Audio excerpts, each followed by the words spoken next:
Hello दोस्तों, आप सभी को पता है कि हमारी ये सीरीज़ निरंतर चल रही है। तो देखिए कक्षा 8वीं की हिंदी का पाठ 2 आत्मविश्वास एडगेट अभ्यास पुस्तिका का इसके प्रश्नोत्तर को हल करेंगे। तो देखिए बहुविकल्पीय प्रश्न दिए गए हैं, इनमें से सही उत्तर छांट करके लिखना है। तो देखिए इधर दिया गया आत्मविश्वास का संबंध किससे? आत्मविश्वास तो मन से, बिल्कुल सही है। इसके बाद में देखिएगा कह सकते कि सामने वाले व्यक्ति की आधी ताकत कौन खींच लेता था? आप लोगों को पता होगा, बाली। इसके बाद में एकाग्रता को कौन नष्ट कर देती है? तो एकाग्रता को कर देती है दुविधा। क्या कर देती है? नष्ट, दुविधा। अगला प्रश्न है, कृष्ण ने महाभारत में अपना उपदेश किसे दिया था? तो आप सभी को पता होगा, कृष्ण ने किसको दिया था? अर्जुन को। अगला प्रश्न, कसौटी पर कसना मुहावरे का अर्थ क्या है? अच्छे से परखना। अब जो नीचे शब्द दिए गए हैं कुछ, उनमें से उनको चुन करके रिक्त स्थान भरना है। तो देखिए दुश्मन शब्द का हिंदी मानक समानार्थी शब्द क्या हो सकता? शत्रु। श्री कृष्ण ने महाभारत में पांडवों को आत्मविश्वास से भर दिया।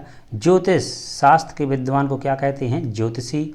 आत्मविश्वास पाठ निबंध विधा है। भाग्यशाली में प्रत्यय हो गया क्या? शाली। तो अब देखिए अति लघु उत्तरीय प्रश्न। हाँ, तो इनमें देखना है कि सफलता, मानसिक, बंदूक वाला, धनवान, इनमें प्रत्यय छांटना। तो देखिए सफलता में ता, मानसिक में एक, बंदूक वाला में बाला और धनवान में बान।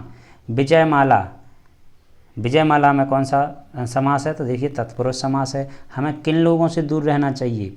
तो लिख सकते हैं कि हमें बुरी संगत के लोगों से दूर रहना चाहिए। कौन सी? बुरी संगत के लोगों से। राम बाली के सामने आकर क्यों नहीं लड़े? तो आप लोगों को पता होगा कि बाली को अपने शत्रु के आधे बल को खींच लेने का वरदान प्राप्त था, अतः राम उसके सामने आकर नहीं लड़े। यह वरदान बाली को शंकर भगवान ने दिया था। राम भगवान शंकर के वरदान का सम्मान करते थे। तो ऐसा लिख सकते, विरोधी को हम शक्तिशाली क्यों मान लेते हैं?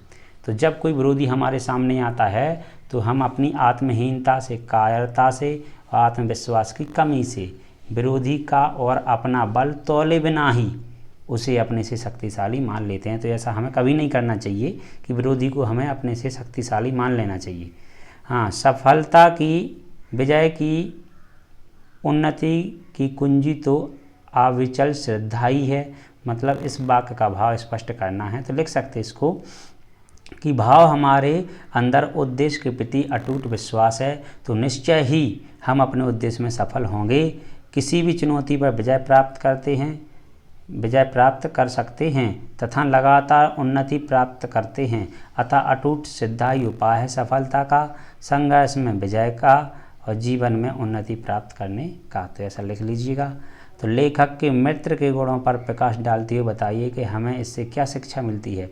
तो आत्मविश्वास पाठ में लेखक का मित्र साहस और आत्मविश्वास की कमी से ग्रस्त है। उसमें परख और सूझबूझ की भी कमी है।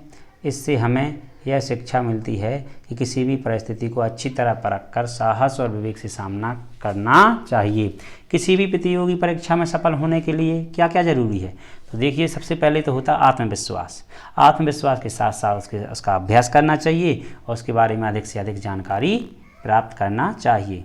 अब देखिए आत्मविश्वास के बूते पर जीवन में सब कुछ करना संभव है। आत्मविश्वास पाठ के आधार पर किसी महान व्यक्तित्व का उदाहरण देते हुए उक्त कथन को स्पष्ट कीजिए। तो इसमें लिख सकते हैं, आत्मविश्वास की ताकत कठिनाई पर विजय प्राप्त करने का सामर्थ्य देती है। आत्मबल के विकास से हम सफलता की मार्ग पर आगे बढ़ते जाते हैं। अपने आत्मबल के द्वारा मनुष्य अवश्य भाग्यवान बन जाता था। भाग्यवान वही है जो उचित दिशा में अपने कर्तव्य का पालन करता है, अपने लक्ष्य की साधना में अपनी सामर्थ्य और क्षमता में पूरा विश्वास रखता है।